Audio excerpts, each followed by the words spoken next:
Assalamualaikum warahmatullahi wabarakatuh.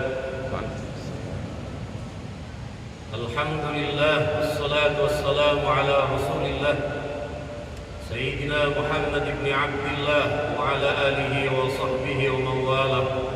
La hawla wa la quwwata illa billah. Hadratul kurama wal afadil, para jemaah Masjid Nasional Al-Akbar, semoga Allah senantiasa menganugerahkan sehat walafiat, perlindungan dan rezeki yang berkah untuk kita semuanya. Amin Allahumma amin. Di antara kewajiban puasa adalah difirmankan oleh Allah dalam surat Al-Baqarah ayat 187. Allah berfirman, "Wa kulu washrabu hatta yatabayyana lakumul khaytul abyadu minal khaytil aswad minal fajr." Makan dan minumlah di malam hari sampai kemudian menjadi jelas benang putih dari benang hitam, yakni fajar. Artinya apa? Begitu kemudian terbit fajar yang ditandai dengan adzan subuh, maka kemudian sudah tidak boleh lagi mengkonsumsi makanan, sudah tidak diperkenankan lagi untuk meminum ataupun makanan lain, karena memang saat itu sudah batas akhir.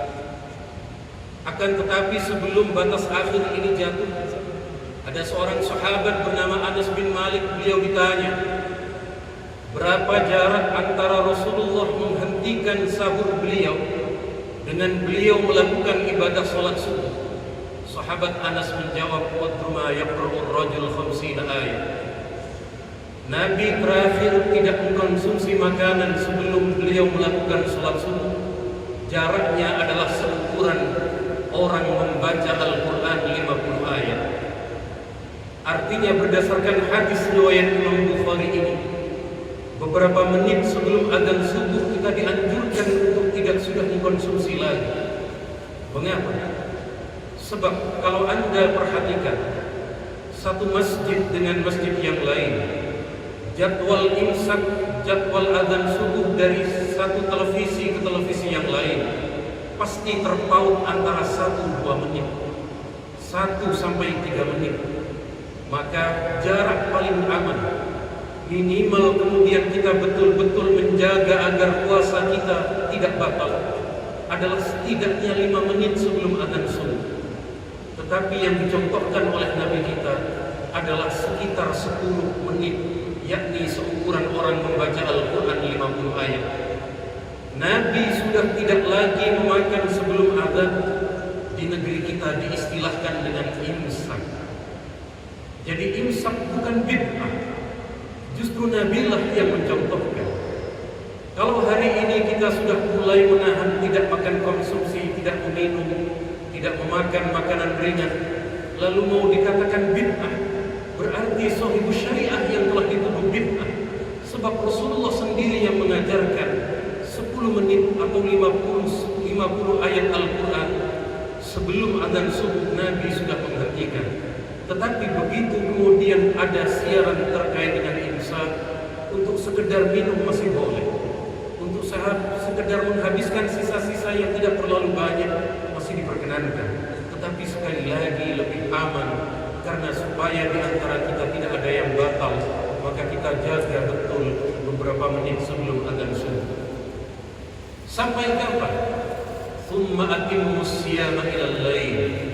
Sempurnakan puasa itu sampai malam. Kapan batasnya? Yakni terbenam matahari. Kapan tepatnya? Adzan maghrib. Dan alhamdulillah, kadang di antara kita kalau ada kondangan sering datang terlambat. Kalau ada rapat kita saling ke belakang datangnya. Tapi khusus adzan maghrib di bulan Ramadan kita tepat waktu semuanya. Tidak ada yang kita rindukan adzan di bulan Ramadan kecuali adzan maghrib. Begitu Ramadan telah lewat, entah kemana kerinduan kita dengan adzan maghrib. Kenapa? Karena kita dalam keadaan lapar semua, maka on time semua. Lalu dalam masa sehari itu, apa hal-hal yang harus kita hindarkan? Yang harus kita hindarkan adalah tidak boleh ada makanan, minuman atau benda apapun yang masuk ke dalam perut pencernaan kita. baik dari mulut melalui kerongkongan, melalui lambung usus besar ini, ataupun mohon maaf dari arah tubuh. Jadi kalau ada orang sakit ambeien lalu kemudian memasukkan obat dari jalan belakang, kalau dilakukan siang hari batal. Sekali lagi batal. Minta saran kepada dokter apa boleh dilakukan sebelum subuh. Kalau boleh berarti aman. Tetapi kalau dokter sudah mengatakan ini harus jam 7, jam 12, jam 4 sore karena penyakit bapak sudah parah, maka ikuti saran dokter. Kenapa?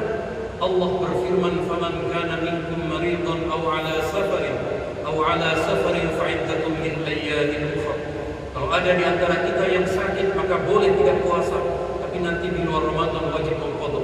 Yang tahu ukuran sakit itu adalah dokter. Sekali lagi, kalau memang sudah tidak diperkenankan maka kita ikuti saran dan nasihat dari dokter. Berikutnya, bagaimana kalau melalui suntikan? Suntikan menurut para ulama diperinci. Suntikan itu ada yang masuk melalui pembuluh darah dan ada yang tidak.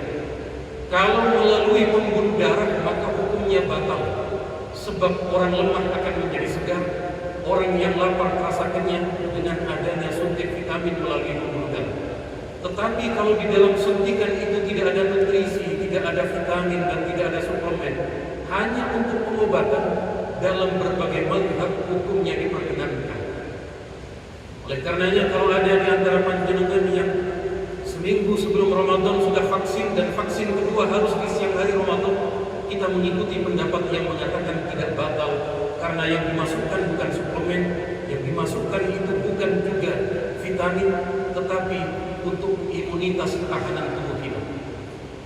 Lalu karena di tempat MUI didatangi oleh beberapa orang yang bertanya, dari sebuah perusahaan global yang setiap minggu harus diswab, apakah kemudian mereka menjadi batal puasanya? Terlebih beberapa rumah sakit, tenaga medis dan dokter kita juga harus sering-sering melakukan swab agar tidak tertular oleh pasien dan saat dia pulang ke rumah dia tidak membawa virus. Ternyata kemudian terjadi perbedaan pendapat di antara ulama kita. Kalau ada alat swab yang dimasukkan ke dalam hidung, sebagian mazhab Syafi'i mengatakan